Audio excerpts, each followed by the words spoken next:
Duncan McNabb here, 2nd of February 2025, and Jack the Ripper, the English serial killer who terrorised London in the late 1800s, is back in the news in the international press, that is, over the last couple of days.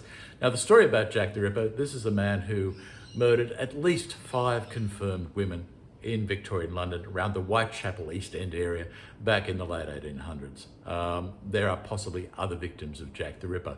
Now, the news that's been running around the media this weekend was that a chap called Russell Edwards, who is a ripperologist, these are people who are obsessed by the Jack the Ripper story and study it for many, many years, has put forward the proposition that Jack the Ripper is in fact a Polish barber called Aaron Kosminski.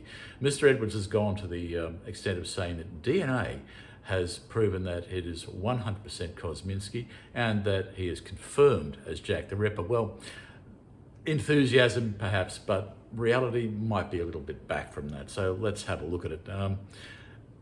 Jack the Ripper story has had many, many suspects over the years. They have included members of the royal family, famous painters, famous surgeons, Aaron Kosminski the barber, a whole team of other people, including, if you're in Australia, a bloke called Frederick Bailey Deeming, who was a genuine serial killer operating around London, possibly around the time of Jack the Ripper. Some people say he couldn't have been, some say he could.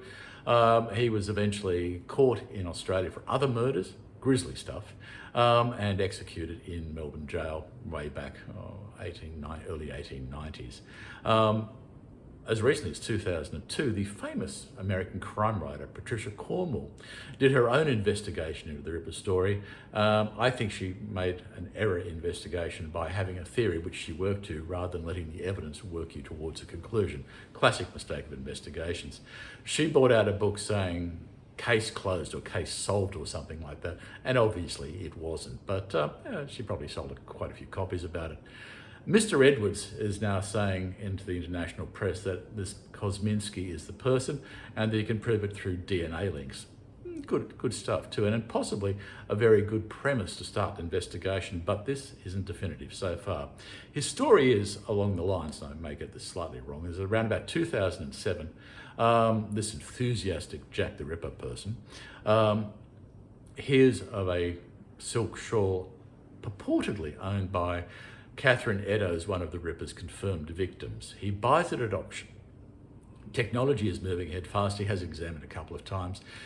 DNA is extracted. Now that DNA is where his premise starts in this. This DNA has now been linked using familial DNA, which means you get the sample, you identify it, and then you start, it's got family traces in it, I suppose. Then you start looking out using good old-fashioned investigation techniques to people associated in the family to see if you can find out who it really is. In the case of an example of this, and I think I've discussed this before, the first genetic genealogy case in the world happened when 2 young people had been murdered up in the northeastern corner of the United States. A bright young detective, years and years later, when he heard of this new technology, took it to the lab. The lab identified a familial strand in it. They then went to the genealogist who said, basically starting with cousins, moving in and in and in until you get to the bloke. That's how the familial strands work in DNA, to put it simply. You get a rough idea of who it was and then just narrow it down. And this can involve such things as interviewing the relatives, looking at chronologies. Could they have been in that place at the time? All sorts of things come into this. Now, according to Mr. Edwards, they've used genetic genealogy as well, based on the DNA print, to 100% confirm that Mr. Kosminski is in fact Jack the Ripper. A couple of problems with that need to be resolved. And this is not to say the theory hasn't got a lot of merit, but what needs to be resolved is a couple of fundamental investigative basics. First of all, prove that the shawl from which the DNA sample was taken was in fact Catherine Eddowes' shawl. Also then prove that that shawl was at the crime scene at that night, either worn or discarded by Catherine Eddowes. And also establish whether or not if for example, it is a genuine shawl that was genuinely at the crime scene that night, then prove if Mr. Kosminski's DNA got on it at the time of the Jack the Ripper killings or at some period afterwards, some period beforehand. We don't know that at this stage. One of the important things in criminal investigation is that you have to preserve the integrity of your exhibits. And in this case, that we don't know whether the integrity of that exhibit, the shawl, has been properly found, recorded, traced. What's happened to it over the many, many years it's moved through, which hands it's moved through. We just don't know any of that. So there's quite a strong possibility that even if the shawl is genuine, there has been some contamination of the DNA evidence on it. Quite a mixed bag of problems confronting Mr. Edwards and his claims.